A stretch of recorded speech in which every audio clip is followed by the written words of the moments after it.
De vuelta en la entrevista central en Enfoque Matinal, tenemos que hacer una precisión porque nos acaba de llegar un cable de último minuto desde la Ciudad del Vaticano que nos repetimos de la agencia EFE, y es que el Papa Francisco ha aceptado la renuncia al cargo presentada por motivos de edad por el obispo auxiliar de la Arquidiócesis de Santo Domingo, el dominicano Pablo Sedano, informó en el día de hoy, 31 de octubre, la Santa Sede.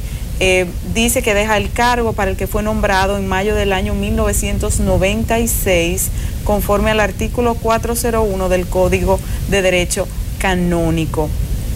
Queda como obispo emérito.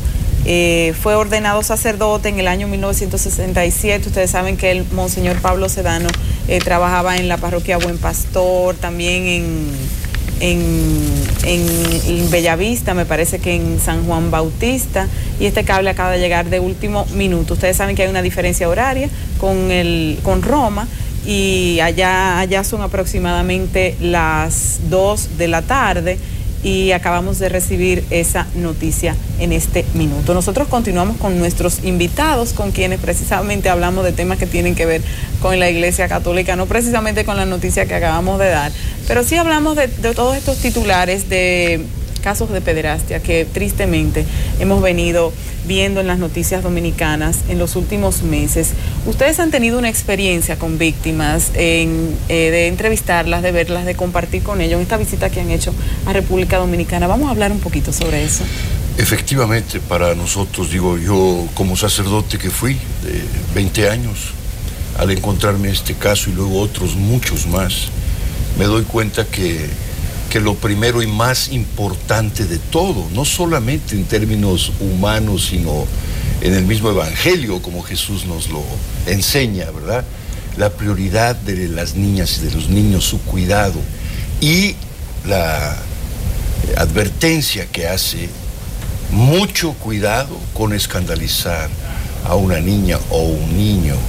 Más le vale amarrarse al cuello una piedra de molino y arrojarse al fondo del mar que escandalizar a un niño. Bueno, aquí el escándalo en este sentido es, yo diría, triple. Primero, el daño, el abusar de un niño usando a Dios, a Jesús, a la confianza de los padres, ¿no? Toda esta forma de manipulación demoníaca, no hay otra palabra. El daño. Ayer escuchamos al abuelo de esta niña que ha estado solo, desesperado, porque nos contaba que ellos en su familia habían recibido al seminarista de entonces, que luego fue el sacerdote que la bautizó, que fue el sacerdote que le dio la primera comunión, y que luego terminó aprovechándose de ella y abusándola durante un tiempo largo, hasta que la niña pudo hablar.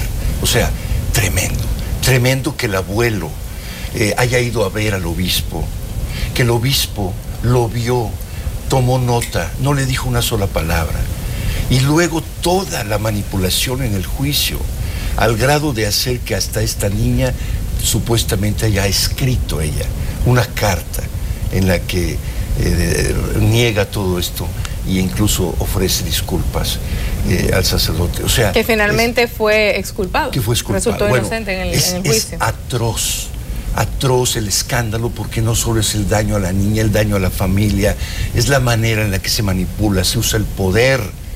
Entonces, al final es un daño para la propia iglesia también. Por supuesto, todo esto contradice absolutamente todos los valores, todos los criterios fundamentales de lo que debería ser la misión de esa institución. Entonces, nosotros hemos dicho que lo primero de todo es la atención a las víctimas, el reconocimiento de su dignidad, de sus derechos, la atención fundamental en el ámbito psicológico. Todo eso, cero. Un desprecio, incluso una burla, una difamación, diciendo que son mentirosos, que quieren hacer daño a la iglesia. No, hombre, por favor. Entonces, por eso estamos aquí. Primero, para acompañar a las víctimas. Y el encuentro con José fue extraordinario en ese sentido, porque él compartió su vida. José ha sido un hombre que vivió muchos años, un daño tremendo en su vida, en su persona. Se ha ido levantando solo, Y luego cuando hizo público esto, se le echaron encima a él, a nosotros, diciendo que hacíamos un gran daño a la iglesia haciendo saber esto, cuando el daño está en hacerlo. Y en decirlo es el camino para limpiar esta porquería. A mí me gustaría que desde su perspectiva, desde su experiencia, nos cuente qué significa para un niño, una niña que crece en la fe de una iglesia. En este caso estamos hablando de la católica, pero en cualquier entidad de confianza, que ésta sea traicionada y que termine con un daño tan terrible.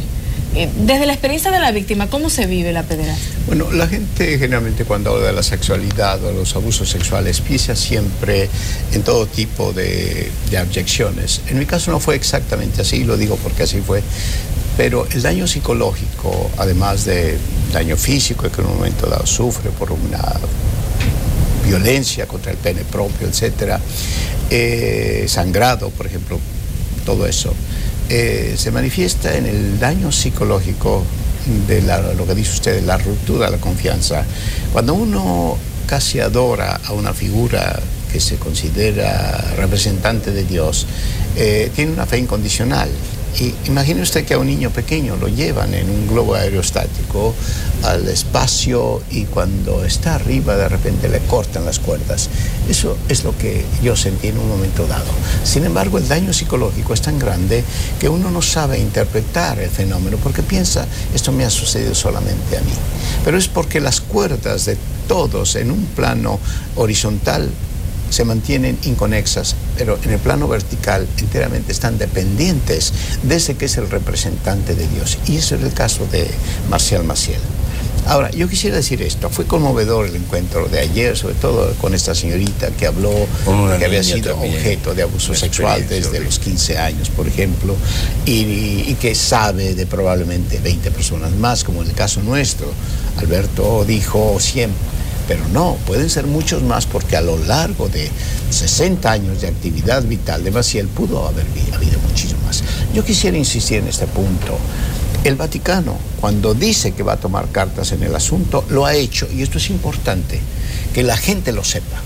Es un producto del valor del laicado y en grandísima parte de los medios, porque si no hubiera sido por los medios nunca habríamos podido sacar esto en los Estados Unidos o en México o en Italia, en España o aquí mismo en San Domingo. Entonces la Iglesia ha actuado, y lo digo plenamente convencido y buscando la justicia en lo que digo, solo cuando un valiente laicado ha hecho presión para que se manifieste.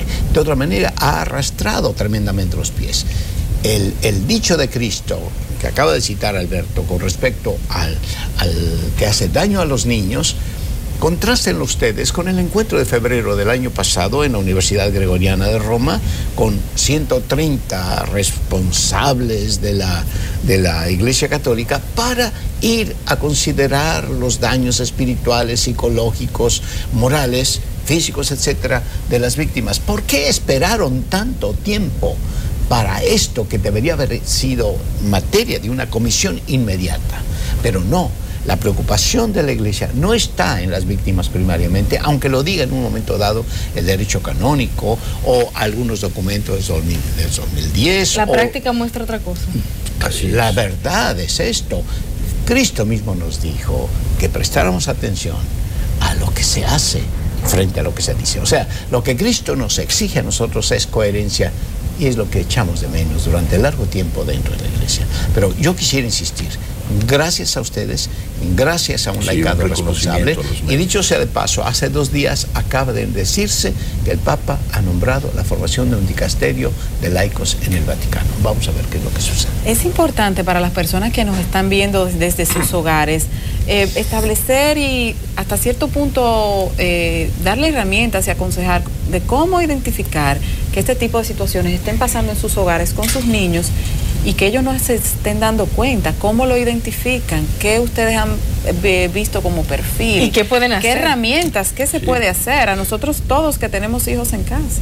Bueno, ya existe, incluso en los Estados Unidos ya no hay una sola iglesia, parroquia, escuela que no tenga protocolos claros sobre el trato a las niñas y a los niños por parte de sacerdotes o religiosos. Existe la conciencia de las iglesias en los laicos, como decía José, toda una serie de criterios claros, abiertos, en donde tiene que haber conocimiento público de la forma de la conducta de los sacerdotes, de las religiosas. Ya no hay espacios en donde los sacerdotes estén solos con las niñas y con los niños. Se acabó, precisamente porque rompieron la columna vertebral de esa confianza que existía, de esa incondicionalidad. Se acabó. Entonces ya no existen espacios ni en las clases, ni en los campamentos, oportunidades ni en las reuniones para que los sacerdotes puedan aprovecharse de los niños en situaciones de vulnerabilidad. Entonces, eso es una realidad. Tendremos que caminar en América Latina igual. Se acabó esa confianza incondicional de que el sacerdote o el obispo, por ser sacerdote, es siempre bueno, es siempre santo. Falso, completamente, ¿no? Es un hombre como cualquier otro, es un hombre sexuado, lo es así, y por tanto, lamentablemente la Iglesia no maneja la forma de comportamiento adecuado en circunstancias porque cree que con el voto del celibato ya lo demás es automático, ¿no? Pero por otro lado tiene que haber una madurez de la comunidad laical que exige formas de comportamiento. Tiene que manejarse este tema. Qué bueno que ustedes, lo felicitamos por abrir el espacio. La gente tiene que saber y le tiene que decir a sus hijos, hijos, tengan cuidado, van a ir, mucho cuidado, y cualquier cosa que pase, nos la tienen que decir inmediatamente. Muchísimas gracias por habernos acompañado en el día de hoy. Muchísimas gracias por estar en nuestro país tratando este tema con preocupación. Particularmente yo, Claudia, quiero hacer una anotación antes de terminar no vamos a decir una entrevista, vamos a decir una conversación cómoda que hemos tenido con ustedes. Muchas gracias. En mi caso particular, soy católica, practicante, lo hablábamos antes de comenzar la entrevista.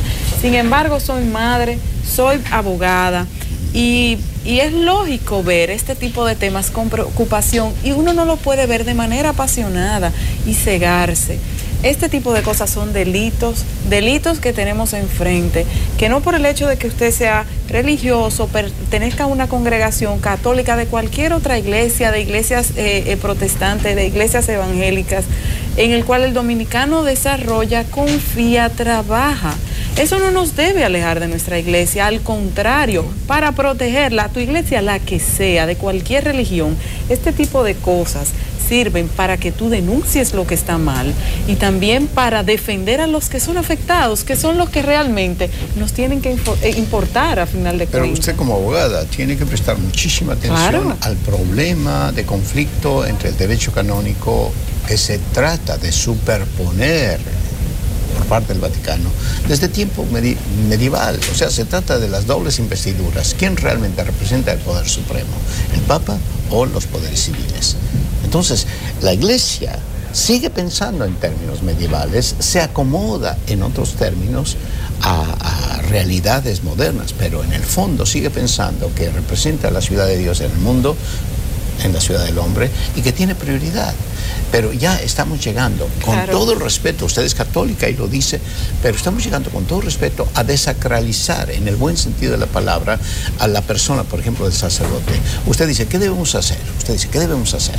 Bueno, entender la doble naturaleza del sacerdote, que lo que llama la Iglesia gracia de Estado no le da inmunidad ante su propia sexualidad, por ejemplo. Si el celibato es parte del problema o no, es una cosa que tiene que tratarse como se quiso tratar desde el Concilio Vaticano II, con toda seriedad. Sí. Pero tuvieron miedo. Hace falta una nueva teología del cuerpo y de la relación, y el concepto de castidad y el amor humano en tantos otros aspectos, pero hay temor. Es indudable que hay temor. Con esa reflexión tenemos que despedir la entrevista. Muchas gracias nuevamente por haber estado con nosotros.